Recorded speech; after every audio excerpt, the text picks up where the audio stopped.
जय हिंद दोस्तों, mathematics club 1729 के इस डिजिटल प्लेटफॉर्म में आपका स्वागत है।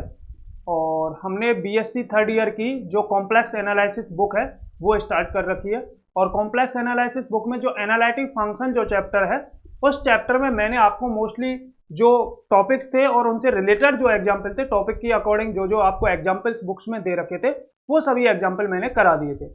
और लास्ट लेक्चर में मैंने आपको मिल थॉमसन कंस्ट्रक्शन मेथड जो है, ठीक है ना, मिल थॉमसन रचना विधि जो है वो मैंने आपको लास्ट लेक्चर में उसके जो थ्योरी थी और उसके जो एग्जाम्पल थे वो मैंने आपको करा दिए हैं। यानी कि ओवरऑल वहां पे क्या हो रहा था कि आपको u या v में से एक फंक्शन दिया हुआ होता था और उसके अकॉर्डिंग हम डायरेक्ट क्या ज्ञात करते थे, एफ ऑफ जेड ज्ञात करते थे, यानी कि वो फंक्शन ज्ञात करते थे जब u और v आपको गिवन हो। तो उसके बाद क्या है, आपके पास इस बुक में कुछ स्पेशली एग्जाम्पल दे रखे लास्ट में टॉपिक के अकॉर्डिंग। तो जो एग्जाम्पल दे रखे थे हर टॉपिक किया मैंने उसके साथ एग्जाम्पल्स कराए। अब उनके लास्ट में कुछ एग्जाम्पल्स दे रखे, उन एग्जाम्पल्स पे मैं बात करता हूं। तो उनमें से एग्जाम्पल नंबर आपका फर्स्ट जो है वो मैंने हालांकि करा दिया है एक बार जब आपको थ्योरी कराई थी, लेकिन यहां पे दे रखा है, एक बार फिर से मैं आपको इसे एक्सप्लेन कर देता हूं। एग्जाम्पल है अपने पास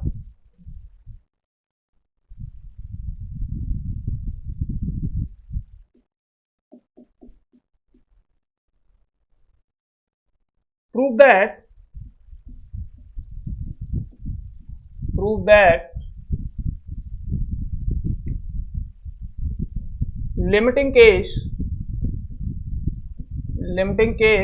z tends to 0 z bar upon z does not exist।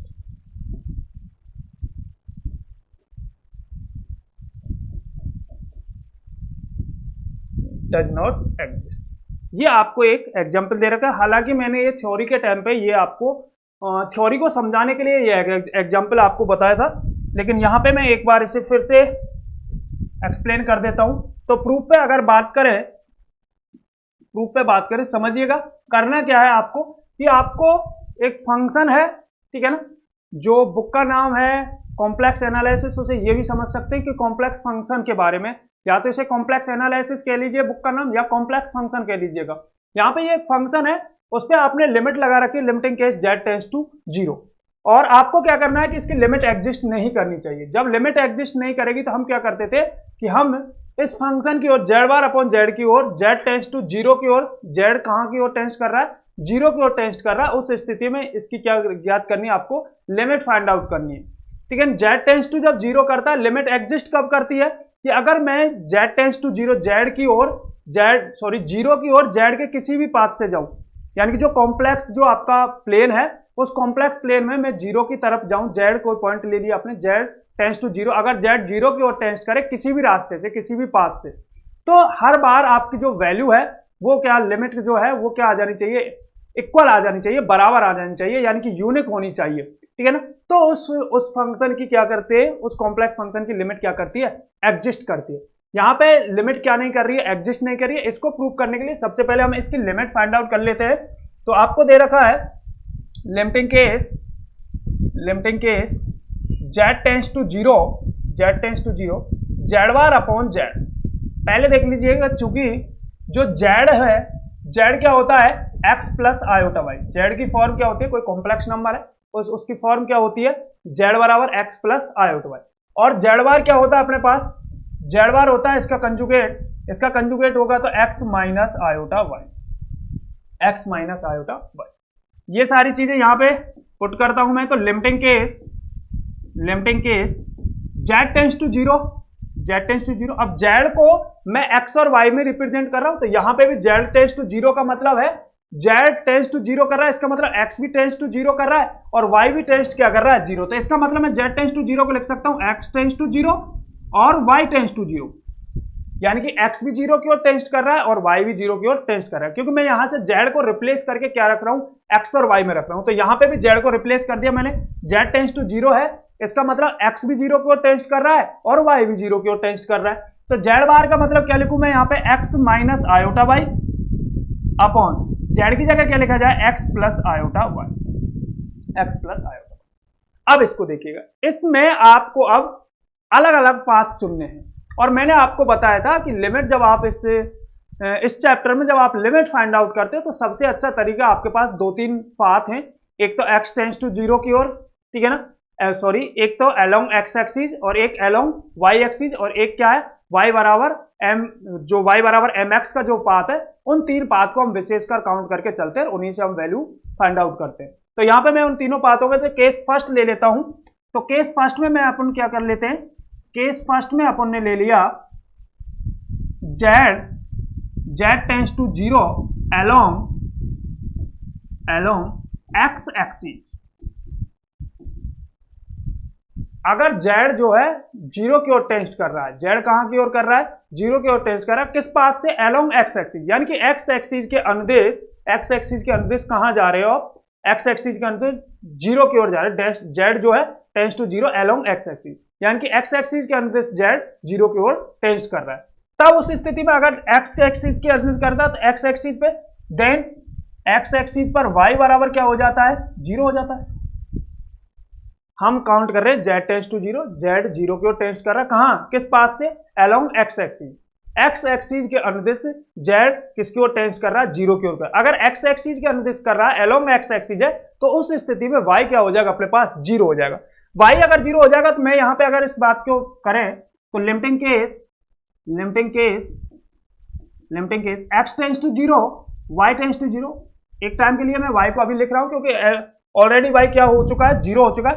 अब यहां पे देखिएगा x एक्सिस के अनुदिश बात कर रहे हैं तो y को क्या रख देता हूं मैं, 0, तो x माइनस आयोटा, y की जगह क्या रख दिया आपने, 0, प्लस x, अब sorry, upon x plus iota, y की जगह क्या रख दिया आपने, 0। जब आप इसे आगे देखोगे तो यहां पे y की कोई भी टर्म नहीं है, तो ये लिमिट हट जाएगी, तो हमारे पास केवल लिमिट क्या रह जाएगी, अपने पास जो लिमिट रहेगी वो क्या रहेगी, limiting case x tends to 0 x upon x, और इक्वल टू क्या आ जाएगा, ऊपर। भाई y की लिमिट, यहां पे y जो है अपने पास, y जब अपने पास है नहीं, ठीक है ना, यहाँ पे y की कोई वैल्यू नहीं, y है ही नहीं यहाँ पे, तो y वेरिएबल नहीं, तो यहाँ से मैंने y की वैल्यू जो लिमिट है वो हटा दी थी, केवल किसकी रख ली है, x की रख ली है, तो x से x कैंसिल हो जाएगा, रिजल्ट कितना आ जाएगा अपना, 1 आ जाएगा। आगे बात करें, ये मैंने पहला पाथ ले लिया। केस सेकंड पे अगर बात करें, ठीक है, z tends to 0 along y axis. अब मैं z जो है 0 की ओर टेंड कर रहा है, और किस पाथ से, अलोंग y एक्सिस के अनुदिश z क्या है, 0 की ओर टेंड कर रहा है। जैसे कि मैंने आपको इसका ज्योमेट्रिकली मतलब भी समझाया था कि एक बार z जो है 0 को टेंड कर रहा है, कहां से, x एक्सिस, जैसे यहां पे बात करें ये x एक्सिस और ये y एक्सिस, तो एक बार z जो है x एक्सिस से 0 की ओर टेंड कर रहा है, तो x एक्सिस पर y क्या होता है, 0 होता है, इसलिए मैंने y को क्या मान लिया, 0 मान लिया। अब अगर y एक्सिस के अलोंग बात करें तो y एक्सिस पर x क्या हो जाएगा, 0 हो जाएगा, y एक्सिस पर x क्या हो जाएगा, 0 हो जाएगा। तो यहां पे अगर बात करें देन उस सिचुएशन में x क्या हो जाएगा, 0 हो जाएगा, x क्या हो जाएगा, 0 हो जाएगा। तो यहां पे बात करूं मैं वन टाइम के लिए एक बार लिख रहा हूं, limiting case x tends to 0 y tends to 0। यहां पे देखिएगा x को 0 कर दिया तो 0 minus iota y upon 0 plus iota y। अब यहां पे देखिएगा, यहां पे x की कोई टर्म नहीं है, तो x की लिमिट को मैंने हटा दिया, तो यहां पे क्या रहेगा अपने पास, लिमिटिंग केस केवल क्या रह जाएगा अपने पास, y tends to 0 minus iota y upon iota y। यहां से रिजल्ट क्या आएगा आपका, -1। यहां से रिजल्ट क्या आएगा अपने पास, आयोटा y से आयोटा y कैंसिल, क्या रह जाएगा अपने पास, -1। आप एक बार z टेंड्स टू 0 में आपने एक केस काउंट किया अलोंग x एक्सिस, तब आपका रिजल्ट क्या आया, 1 आया। अगली बार जब आपने दूसरा केस लिया तो वहां पे आपने अलोंग y एक्सिस गए, तो वहां पे जो वैल्यू आई वो क्या आई, -1 आई। यानी कि यहाँ पे आप x एक्सिस के और y एक्सिस के अंदर अलग अलग पाथ से जा रहे हो, डिफरेंट पाथ से जब z टेंड्स कर रहा है 0 की ओर, तो उन सिचुएशन में जो लिमिट है, वैल्यू ऑफ लिमिट है, वो क्या आ रही है, डिफरेंट आ रही है, यानी कि अलग अलग तरह से प्राप्त हो रही। तो उस स्थिति में लिमिट क्या नहीं करती, एग्जिस्ट नहीं करती है। यही बात हम लिख लेते हैं, ठीक है, यही बात जो मैंने आपको कही है वो लिख लेते हैं, क्योंकि लिमिट इज नॉट यूनिक, ठीक है ना। लिमिट क्या नहीं है, हिंदी और इंग्लिश मीडियम वाले ज्यादा इतनी कॉम्प्लिकेटेड लैंग्वेज है नहीं, ठीक है, नॉर्मली है।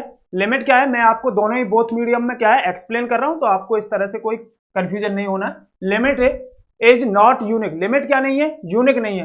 Along, limit is not unique, unique along x axis, along x axis and along y axis. So limit does not exist,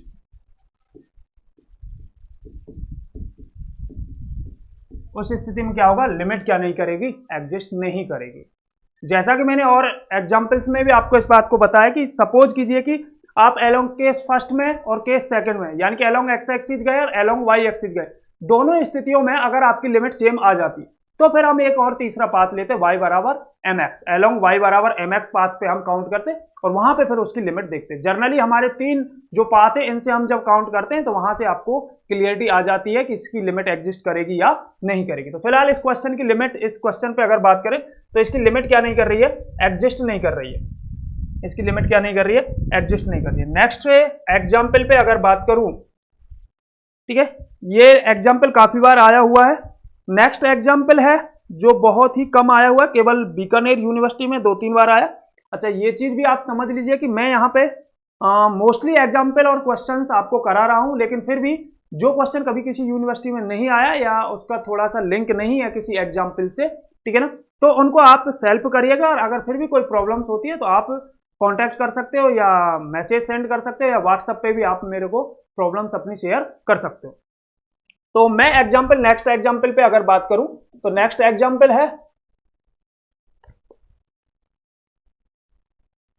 मान ज्ञात करना है आपको,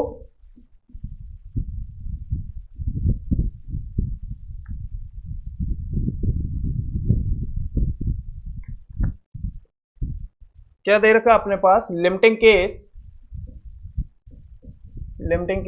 z टेंड्स टू 2 e की पावर पाई आयोटा अपॉन 3 और फंक्शन में क्या दे रखा है, जेड क्यूब प्लस 8 अपॉन में दे रखा है जेड की पावर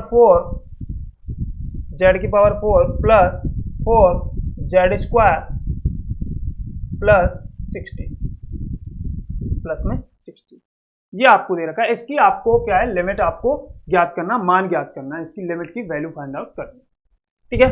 अगर इसके सॉल्यूशन पे बात करें तो पहले कुछ चीजों को समझ लीजिएगा। यहां पे आपको जो ये e की पावर पाई आयोटा अपॉन 3 जो दे रखा है, इसका क्या सीन है कि कॉम्प्लेक्स में एक्सपोनेंशियल फंक्शन, एक्सपोनेंशियल टर्म को लाने के लिए, किसी जो कॉम्प्लेक्स नंबर है उसका एक्सपोनेंशियल फॉर्म को रिप्रेजेंट करने के लिए आयलर ने ये जो जरूरत पड़ेगी यहां पे, वो पड़ेगी आपको आयलर की स्टेटमेंट की।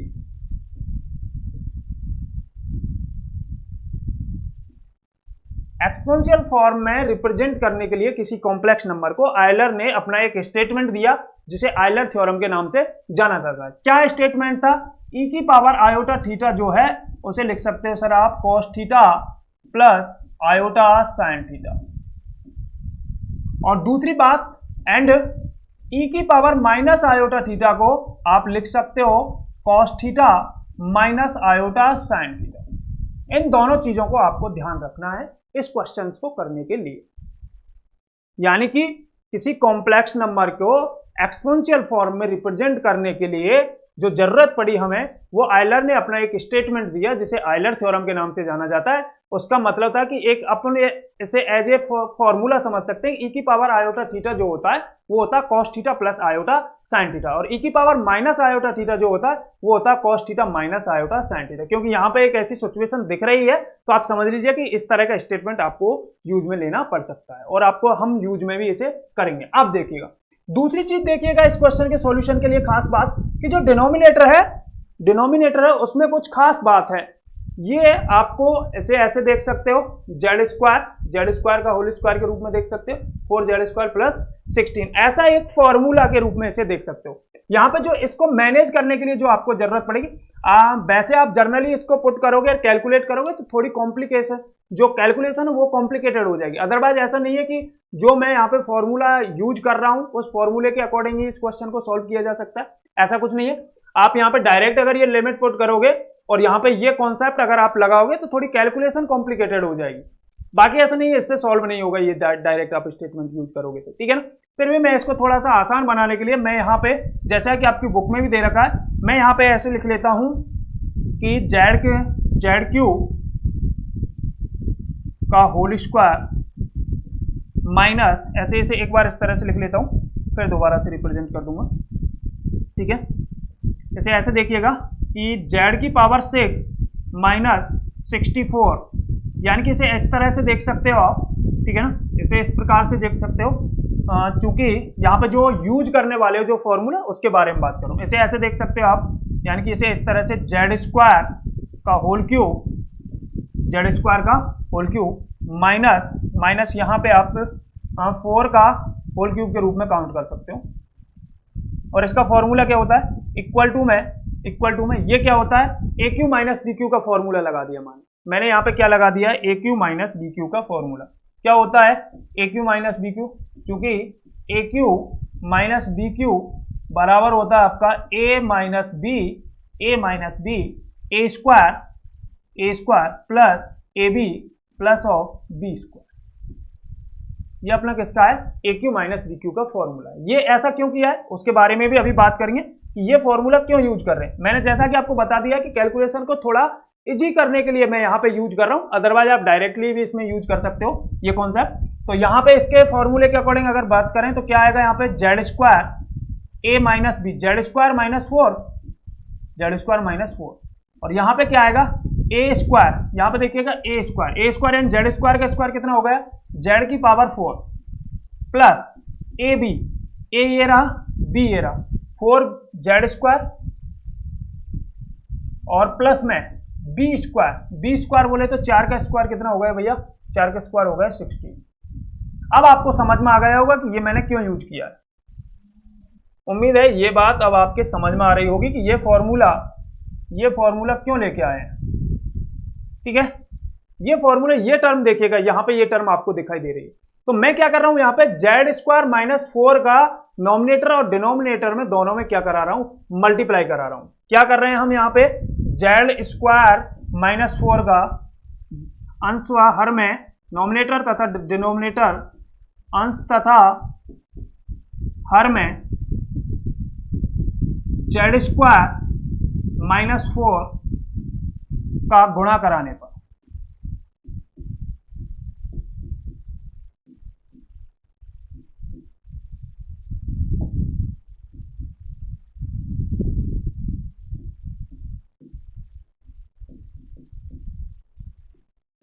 Multiply nominator z² minus 4 in nominator and denominator, दोनों में मैंने अंश व हर में z² माइनस 4 का क्या करा दिया, मल्टीप्लाई। तो नई जो सिचुएशन बनेगी वो क्या बनेगी, limiting case z tends to 2 e की पावर पाई आयोटा अपॉन 3, यहाँ पे इसमें मल्टीप्लाई कराऊंगा तो z² माइनस 4, और ये जो है अपने पास ऑलरेडी है z³ प्लस 8 अपॉन में यहाँ पे इसमें मल्टीप्लाई कराओगे तो ये जैसे ही मल्टीप्लाई, ये टर्म तो अपने पास है, इसका जैसे ही मल्टीप्लाई पर करोगे तो ये अपने पास बन जाएगा z की पावर 6 माइनस 64, z की पावर 6 माइनस 64। ये है मेन इसका जो टर्निंग पॉइंट है क्वेश्चन के सॉल्यूशन का, वो ही है।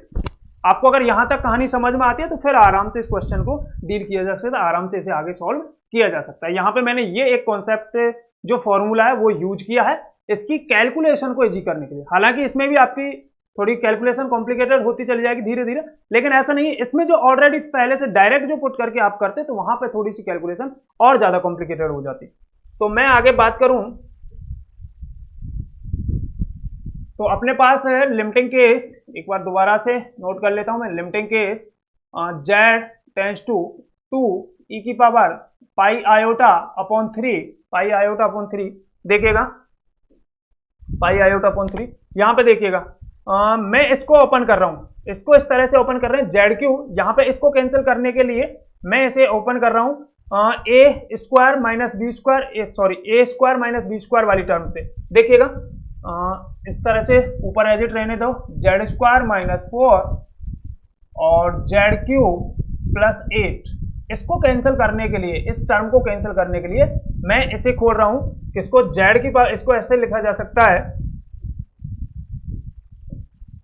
जेड की पावर 6 माइनस 64 को ऐसे डील किया जा सकता है जेड क्यू का होल स्क्वायर माइनस आप इसे लिख सकते हो 8 का होल स्क्वायर।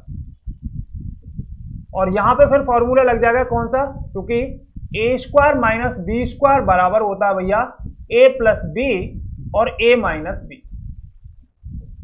ये कॉन्सेप्ट यहां पे दोबारा से यूज कर रहे हैं ऊपर वाली टर्म को कैंसिल करने के लिए, इस टर्म को कैंसिल करने के लिए। तो मैं यहां पे इसे लिख सकता हूं, एक बार लिख देता हूं, जेड क्यू का होल स्क्वायर माइनस 8 का होल स्क्वायर।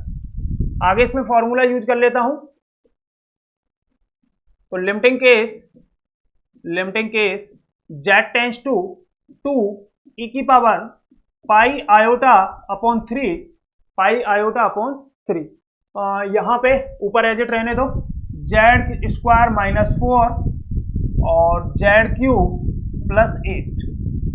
अब यहां पे देखिएगा ये फॉर्मूला यूज कर रहा हूं, तो एक बार प्लस में एक बार माइनस में, तो यहां पे मैं जेड क्यू माइनस 8 और जेड क्यू प्लस 8, ठीक है। इस कंडीशन में ये क्या हो जाएगा, कैंसिल हो जाएगा, ये क्या हो जाएगा, कैंसिल हो जाएगा। तो अपने पास क्या बचा है यहाँ पे, limiting case z tends to 2 e की power pi iota upon 3, pi iota upon 3। अब देखिएगा मैं यहाँ पे क्या कर रहा हूँ, जेड की वैल्यू पुट कर रहा हूँ, मैं यहाँ पे क्या कर रहा हूँ, जेड की वैल्यू पुट कर रहा हूँ। जेड की जैसे ही वैल्यू पुट करोगे तो जेड की जगह में मुझे क्या लिखना पड़ेगा, 2 ई की पावर पाई आयोटा अपॉन 3। तो यहाँ पे मैं जेड की जगह वैल्यू पुट कर रहा हूँ, तो 2 ई की पावर पाई आयोटा अपॉन 3 का होल स्क्वायर माइनस 4 अपॉन, यहां पे भी मैं पुट कर रहा हूं, यहां पे पुट करोगे तो इसमें जेड क्यू यानी कि 2 ई की पावर पाई आयोटा अपॉन 3 का होल क्यूब माइनस 8। आगे इसे सॉल्व किया जाए तो limiting case z tends to 2 e की पावर, इसे डायरेक्ट सॉल्व कर लेते हैं, एक बार लिमिट आपने पुट कर दी है, ठीक है। सुन अब यहां पे इसे सॉल्व करते हैं, 2 की पावर यानी कि ये हो जाएगा अपने पास 4, 2 का होल स्क्वायर कितना 4, इसका स्क्वायर चढ़ेगा तो यहां पे 2 पाई आयोटा अपॉन 3, भाई ये पावर के ऊपर पावर है तो ये क्या हो जाएगा मल्टीप्लाई, तो 4 ई की पावर 2 पाई आयोटा अपॉन 3, 2 पाई आयोटा अपॉन 3।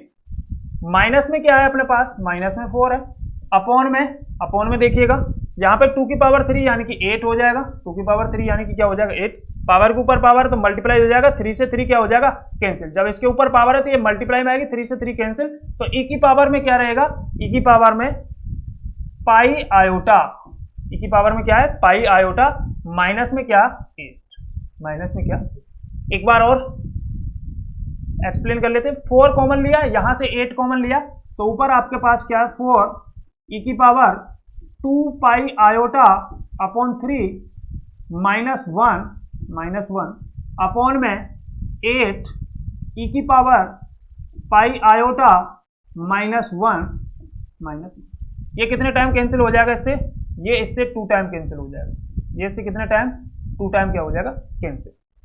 नेक्स्ट अगर बात करें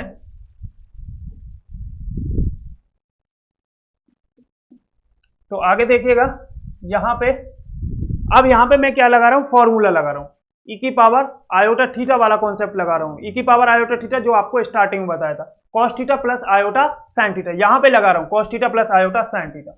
तो यहां पे अगर मैं लगाऊं तो ई की पावर में कॉस थीटा कॉस थीटा की जगह कितना अपने पास 2π/3 cos theta plus iota sine theta बोले तो 2π/3 और माइनस में क्या है 1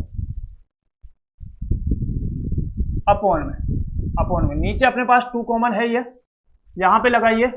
कॉस थीटा बोले तो pi plus iota sine theta बोले तो पाई माइनस। आगे इसे सॉल्व करते हैं। अब देखिएगा यहाँ पे cos 2π/3 का मतलब 120 cos 120 को लिख सकते हो cos 90 + 30 और cos 90 + 30 क्या हो जाएगा आपके पास sin 30, लेकिन कहाँ पे सेकंड कोऑर्डिनेट में हो 90 + 30 तो किसका आएगा माइनस का। तो साइन आपके पास साइन जो 30 है, ठीक है ना, साइन 30 का मान कितना 1/2, लेकिन कोऑर्डिनेट की वजह से यहाँ पे क्या आएगा माइनस का 1/2 प्लस आयोटा, ठीक है ना, साइन 2π/3 यानी कि 120 में 90 + 30 यानी कि ये अपने पास साइन 30 डिग्री, ठीक है ना, सॉरी cos 30 डिग्री और cos 30 डिग्री का मतलब कितना √3/2, या वैल्यू आराम से कैलकुलेट कर सकते हो। माइनस में क्या है 1 और अपॉन में यहाँ पे देखिएगा 2 cos पाई का मान मतलब कि cos 0 का मान 1 और cos पाई का मान -1 प्लस आयोटा साइन पाई का मान 0 और माइनस में 1। आगे कैलकुलेट करते हैं। ये अपने पास कितना हो गया माइनस में अपने पास हो गया 3/2 1/2 और 1 कितना हो गया 3/2 और प्लस में √3/2 आयोटा और अपॉन में अपने पास क्या है यहाँ पे माइनस का 4। आगे से कैलकुलेट करें तो यहाँ पे देखिएगा ये मैंने क्या लिया यहाँ पे 1/2 और यहाँ 4 और माइनस का अंदर मल्टीप्लाई करा दिया है, तो ऐसे ले लिया मैंने माइनस में 1/8, ठीक है। तो ये अपने पास माइनस में 3 और प्लस में √3 आयोटा। जैसे ही माइनस का अंदर मल्टीप्लाई कराओगे तो ये अपने पास आ जाएगा 1/8 ये अपने पास प्लस हो जाएगा तो 3 माइनस √3 आयोटा, और ये इसकी क्या है वैल्यू, ठीक है ना। थोड़े आपके फंडामेंटल यूज किए गए हैं, ठीक है, बाकी ऐसा कोई खास कॉम्प्लिकेटेड क्वेश्चन नहीं है। नेक्स्ट अगर एग्जाम्पल पे बात करें तो एक एग्जाम्पल देखिएगा आप, हालांकि ये एग्जाम्पल भी मैं आपको थ्योरी के टाइम पे करा चुका हूं, ठीक है, फिर भी एक बार और एक्सप्लेन कर देते हैं आपको। ये उम्मीद है आपको समझ में आया होगा। नेक्स्ट एग्जाम्पल पे अगर मैं बात करूं तो ये एग्जाम्पल देखिएगा।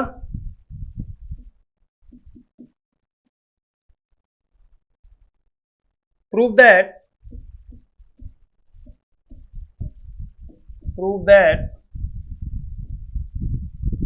f of z equal to z bar, ये फंक्शन दे रखा आपको f of z का, इज नॉट डिफरेंशिएबल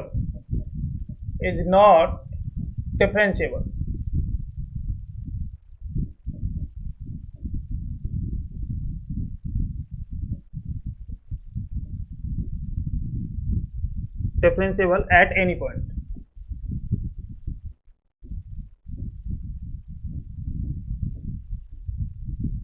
ये आपको एक फंक्शन दे रखा है f of z और आपको क्या प्रूव करना है, ये क्या है किसी भी पॉइंट पर क्या नहीं होना चाहिए, अवकलनीय नहीं होना चाहिए। आपको फंक्शन दे रखा है f of z बराबर z बार, अपने डोमेन के किसी भी बिंदु पर क्या नहीं है अवकलनीय नहीं है, ठीक है ना। इसे प्रूव करने के लिए अवकलनीय नहीं है तो आपके एक बात सीधी सी समझ में आ जानी चाहिए कि इसकी लिमिट, अवकलनीय क्या होता है जब उसकी किसी फंक्शन की लिमिट क्या करती है एग्जिस्ट करती है, लिमिट एग्जिस्ट करती है तब जाके वो क्या होता है अवकलनीय, तब उसकी चेक करते हैं अवकलनीय है या नहीं है, ठीक है ना। तो सबसे पहले हम किस पे बात करते हैं, लिमिट पे बात करते हैं। लिमिट एग्जिस्ट करनी चाहिए और यूनिक होनी चाहिए, तब जाके हम उस पर बात करेंगे अवकलनीय होने और नहीं होने पर। क्योंकि आपने एक सेकंड ईयर में एक थ्योरम पढ़ी थी, every differentiable function is continuous but inverse is not true, यानी कि प्रत्येक अवकलनीय फलन कैसा होता है कंटिन्यूअस होता है, लेकिन कोई कंटिन्यूअस है तो डिफरेंशिएबल हो ऐसा कोई नेसेसरी कंडीशन नहीं है, हो भी सकता नहीं तो, लेकिन डिफरेंशिएबल होने के लिए उसका क्या है कंटिन्यूअस होना बहुत जरूरी है। कंटिन्यूअस के लिए क्या लिमिट एग्जिस्ट करनी चाहिए। तो यहाँ पे अगर बात करें इसके प्रूफ पे अगर बात करें तो इसकी सबसे पहले मैंने आपको डिफरेंशिएबल होने के लिए मैंने आपको क्या बताया था, क्योंकि एफ डैश जेड जो होता है, एफ डैश जेड बराबर क्या, मैंने एक फॉर्मूला बताया था आपको, f z plus del Z minus f of z upon sorry limiting case del Z tends to 0, एक limiting case del Z tends to 0 f z plus del Z minus f of z upon del z. मैंने इस फॉर्मूले पे आपसे बात कर ली थी। Real में जिस तरह से आप रियल में करते हो, del x tends to 0 f x plus del x minus f x upon del x, जो है रियल एनालिसिस में जो आपने सेकंड ईयर में पढ़ा है डिफरेंशिएबल होने के लिए फंक्शन के लिए, वही फॉर्मूला मैंने कॉम्प्लेक्स में यूज किया है, ठीक है ना। इस फॉर्मूले के अकॉर्डिंग अपन एफ डैश जेड के बारे में डायरेक्ट बात करें कि भैया एफ डैश जेड एग्जिस्ट कर जाएगा, डिफरेंशिएबल हो जाएगा, ठीक है ना। एफ डैश जेड कब एग्जिस्ट करेगा, जब इसकी लिमिट एग्जिस्ट करेगी। एफ डैश जेड कब एग्जिस्ट करेगा, जब इसकी लिमिट एग्जिस्ट करेगी। लिमिट एग्जिस्ट कर जाएगी तो एफ डैश जेड एग्जिस्ट कर जाएगा, और एफ डैश जेड एग्जिस्ट कर जाएगा, इसका मतलब ये क्या हो जाएगा, डिफरेंशिएबल हो जाएगा। तो यहाँ पे अगर बात करें कुछ चीजों को, मैं यहाँ पे इन चीजों को समझ लीजिए। जेड बराबर क्या है अपने पास, जेड बराबर होता है X plus iota Y. Z बराबर क्या होता है, एक्स प्लस आयोटा वाई। अच्छा, डेल जेड बराबर क्या होता है, डेल जेड बराबर del X plus iota del Y. और डेल जेड बार बराबर क्या होता है, ये जरूरत पड़ेगी इसलिए मैं आपको पहले से इनको del x minus iota del Y, इनकी आपको जरूरत पड़ने वाली है यहाँ पे, ठीक है ना। तो यहाँ पे क्या करूं मैं, फंक्शन में जेड की जगह क्या रख देता हूं, जेड प्लस डेल जेड रख देता हूं। भाई क्या करते हैं, यहाँ पे जेड प्लस डेल जेड यानी जो फंक्शन जेड बार है उसमें जेड की जगह क्या रख दीजिएगा, जेड प्लस डेल जेड रख दीजिएगा।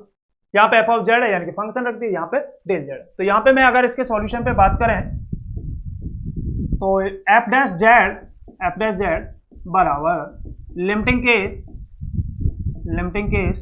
Del Z tends to 0, del Z tends to 0, function में जेड की जगह डेल जेड रख दी तो जेड प्लस डेल जेड पर क्या बार माइनस एफ ऑफ जेड बोले तो जेड बार अपॉन में डेल जेड। उम्मीद है यहां तक आपको बात समझ में आ रही होगी, ठीक है ना।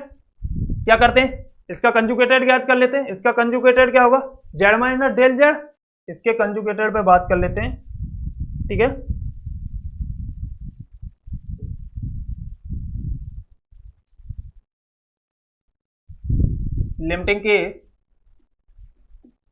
Limiting case del Z tends to 0, Z plus del Z bar को किस तरह से लिख सकते हो, Z minus del Z minus del Z, ठीक है। और माइनस में क्या है अपने पास जेड और अपॉन में क्या है डेल जेड। एक मिनट, यहाँ पे जेड प्लस तो ए प्लस बी पे इस पे लगा देते हैं। तो यहाँ पे क्या है, इसको ओपन कर देता हूं मैं, इस पे भी लग जाएगा बार और इस पे भी बार लग जाएगा, ठीक है ना। तो दोनों पे बार लगा देता हूं।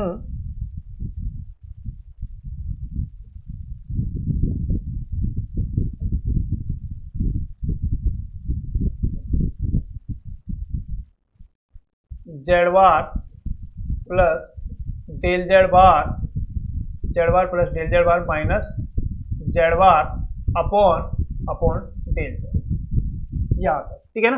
क्योंकि आपने क्या, एक अपने पास कॉन्सेप्ट है जो आपने पढ़ा हुआ है, ए प्लस बी पे अगर बार होता है तो ए पे बार प्लस बी पे बार, ठीक है। तो मैंने यहाँ पे वही कॉन्सेप्ट यूज किया है।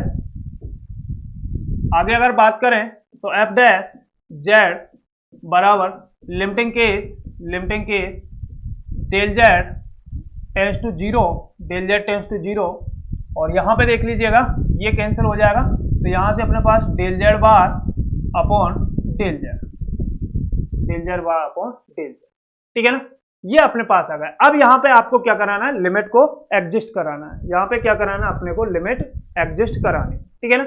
लिमिट एग्जिस्ट कराने के लिए अब देखिएगा, मैं यहाँ पे लिमिट को एग्जिस्ट कराने के लिए हम जा रहे हैं अलोंग एक्स एक्सिस और अलोंग वाई एक्सिस के बारे में बात कर लेते हैं। और इसे अच्छे से एक्सप्लेन करने के लिए मैं और एक बार F dash Z equal to, इसे ऐसे भी लिख सकते हो, limiting case del Z tends to zero कर रहा है, इसका मतलब डेल एक्स भी टेंस टू जीरो कर रहा है और डेल वाई भी टेंस टू जीरो कर रहा है। तो यहां पे इसे लिख सकते हो del x tends to zero और डेल वाई भी कहां पे करेगा भैया, टेंस टू जीरो। इसको लिख सकते हैं, ये डेल जेड बार मैंने अभी आपको समझाया था, डेल जेड क्या होता है, del X plus iota del Y. तो यहां पे क्या आ जाएगा, del x minus iota del Y upon में इसे क्या लिख सकते हो, del X plus iota del Y, del X plus iota del. अब इसके लिमिट के बारे में बात कर लेते हैं। इसमें केस फर्स्ट ले लेता हूं मैं। केस फर्स्ट क्या है अपने पास, ठीक है ना, del Z tends to zero along x axis. सुनिएगा, जब एक्स एक्सिस के अलोंग जाएगा, जैसे कि मैंने आपको लास्ट एग्जांपल, उससे पहले एग्जांपल में बताया था कि जब एक्स एक्सिस के अलोंग जाएगा तो वाई क्या हो जाएगा, जीरो हो जाएगा, और वाई जीरो हो गया, इसका मतलब डेल वाई भी क्या हो गया, जीरो हो गया। Then del Y equal to क्या हो गया है, जीरो हो गया, ठीक है ना। तो यहां पे इसे काउंट करोगे तो del Y tends to zero हो गया, तो क्या बचेगा अपने पास, limiting case del x tends to zero, Y तो जीरो हो गया तो इस लिमिट को काउंट नहीं करेंगे, तो यहां से केवल क्या बचेगा अपने पास, del X upon del X, ये कैंसिल हो जाएगा, रिजल्ट कितना आएगा, रिजल्ट कितना आएगा, ठीक है। नेक्स्ट बात करें केस नंबर सेकंड पे, अगर बात करें केस नंबर सेकंड पे, del Z tends to zero along, ठीक है, अलोंग वाई एक्सिस, और अगर वाई एक्सिस के अलोंग जा रहा है, डेल जेड जो है वो टेंस टू जीरो हो रहा है, किसके, डेल जेड अग्रसर हो रहा है जीरो कर किसके, वाई एक्सिस के, देन एक्स क्या हो जाएगा, जीरो हो जाएगा, एक्स जीरो हो जाएगा, तो इसका मतलब डेल एक्स भी क्या हो जाएगा, देन डेल एक्स बराबर zero.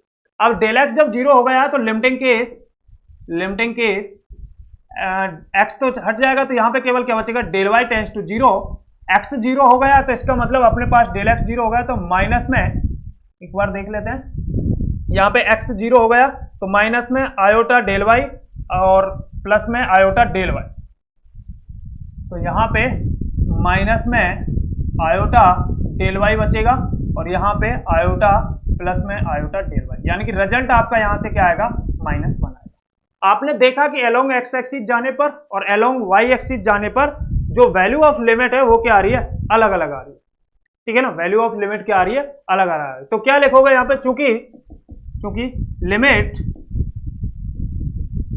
Is not unique, limit is not unique, so limit not exist,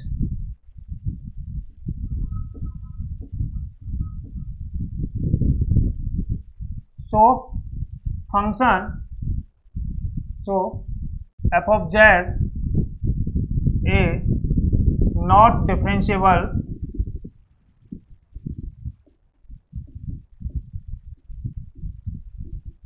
differentiable at any point। मैंने आपको जैसा कि आपको बताया था कि डिफरेंशिएबल, यहां पे जैसे मैंने आपसे एक्सप्लेन किया था कि भैया यहां पे ये जो एफ डैश जेड जो है, ठीक है ना, एफ डैश जेड है, ये तब एग्जिस्ट करेगा जब इसकी क्या करेगी, लिमिट एग्जिस्ट करेगी, ठीक है ना। अगर इसकी लिमिट ही एग्जिस्ट नहीं कर रही है तो इसका मतलब एफ डैश जेड एग्जिस्ट नहीं करेगा, और एफ डैश जेड एग्जिस्ट नहीं करेगा तो इसका मतलब इसका डिफरेंशिएबल ये नहीं होगा, एनी पॉइंट पर भी कहीं पर भी ये डिफरेंशिएबल नहीं होगा, ठीक है ना। नेक्स्ट एग्जाम्पल पे नेक्स्ट क्लास में बात करते हैं, तब तक के लिए भाई स्वस्थ रहें, मस्त रहें, अपनी पढ़ाई में व्यस्त रहें।